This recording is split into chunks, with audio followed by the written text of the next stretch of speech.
যদি কেউ গুপ্ত রাজনীতি করতেই চায় সেটা ছাত্রলীগের করা উচিত। ঢাকা বিশ্ববিদ্যালয় সংলগ্ন শাহবাগ থানায় ছাত্রদল শিবিরের যে আমরা মারামারি দেখেছি, যেখানে ঢাকা বিশ্ববিদ্যালয় সাংবাদিক সমিতির সভাপতি, সাধারণ সম্পাদক সহ ঢাকা বিশ্ববিদ্যালয় সাংবাদিক সমিতির সাথে সম্পৃক্ত 10 জন সাংবাদিককে হেনস্থা হতে দেখেছি। ঢাকা বিশ্ববিদ্যালয় ডাকসুর সমাজসেবা সম্পাদক মোসাদ্দেক এবি জুয়াবের উপর হামলার যে প্রেক্ষাপট দেখতে পেয়েছি, তার প্রেক্ষাপটে বাংলাদেশ ছাত্র অধিকার পরিষদ বেশ কয়েকদিন ধরে আপনারা দেখেছেন আমরা শিক্ষার সুষ্ঠু পরিবেশ এবং নিরাপদ ক্যাম্পাসের দাবিতে কলম মিছিল দিয়েছি। তারই অংশ হিসেবে আজ বাংলাদেশের প্রতিটি বিশ্ববিদ্যালয় কলেজ ক্যাম্পাসে শিক্ষার সুষ্ঠু পরিবেশ এবং নিরাপদ ক্যাম্পাসের দাবিতে আমরা স্মারকলিপি প্রদান করেছি। আজ আমরা ঢাকা বিশ্ববিদ্যালয়ের মাননীয় বিসি স্যারের সাথে কথা বলেছি।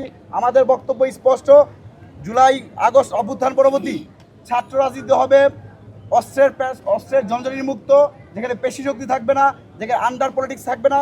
যারা এই ধরনের গুপ্তভিত্তিক রাজনীতি করে, যারা অস্ত্রের জঞ্জলি জড়ি রক্ত জড়ানোর চেষ্টা করছে, সেই ছাত্রদের এবং ছাত্র শিবিরকে আমরা আহ্বান জানিয়েছি, সহিংসতা পরিহার করুন, গুপ্ত রাজনীতি পরিহার করুন। বর্তমান প্রেক্ষাপটে একমাত্র নিষিদ্ধ সংগঠন হচ্ছে ছাত্রলীগ। পাঞ্জাবের জগতে একটি বিশ্বস্ত নাম, শাবাব এথনিক ওয়্যার। যদি কেউ গুপ্ত রাজনীতি করতেই চায় সেটা ছাত্রলীগের করা উচিত।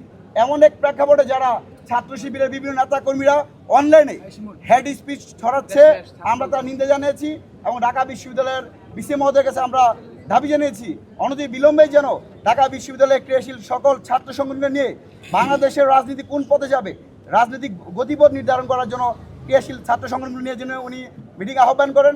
পাশাপাশি গত 3 দিন আগে শাহবাগে যেই ঘটনা ঘটেছে তার সুষ্ঠু তদন্ত সাপেক্ষে দোষীদের বিরুদ্ধে ব্যবস্থা নেওয়া। একই সাথে আমরা তাদেরকে বলেছি, আমরা এই বিশ্ববিদ্যালয় বিগত সময়ে তদন্তের নামে খেলা দেখতে পেয়েছি। কোনো একটা ঘটনা ঘটলে আমরা তদন্তের নাম শুনেছি, কিন্তু সেই তদন্তের কোনো আলো আমরা দেখতে পাই নাই। আমরা স্যারের কাছে স্পষ্ট আহ্বান জানিয়েছি যে এই তদন্ত কমিটি গঠন করা হয়েছে, সেই কমিটি যেন আগামী 48 ঘন্টার মধ্যেই রেজাল্ট পাবলিশ করে শিক্ষার্থীদের মধ্যে একটা স্বস্তির বাতাস প্রবাহ করে। আমরা ছাত্রদল এবং ছাত্র শিবিরের প্রতি উদাত্ত আহ্বান জানাবো, অভ্যুত্থান পরবর্তী যে আমাদের কাঁধে কাঁধ মিলে চলার কথা, বাংলাদেশকে নিয়ে ভাবার কথা, সেই জায়গাতে আমাদের এই মারামারির কারণে নিষিদ্ধ সংগঠন ছাত্রলীগ সুযোগ পাচ্ছে। আপনারা নিশ্চয়ই জানেন গতকালকে চট্টগ্রামের বিভিন্ন স্পটে, বরিশালে, কুমিল্লা যারা রাস্তা নামতে পারতো না সেই সকল ছাত্রলীগ সন্ত্রাসীরা রাস্তা নেমেছে। আমরা ছাত্র অধিকার পরিষদ শিক্ষা সুষ্ঠু পরিবেশ এবং নিরাপদ ক্যাম্পাসের দাবিতে ধারাবাহিকভাবে কর্মসূচি চলমান থাকবে। আমরা ঢাকা বিশ্ববিদ্যালয় বিসি এবং প্রক্টরের সাথে যে আলোচনা হয়েছে, অত্যন্ত ফলপ্রসূ আলোচনা হয়েছে, আমরা চাই সেটা দ্রুত সময়ের মধ্যে যেন বাস্তবায়ন হয়।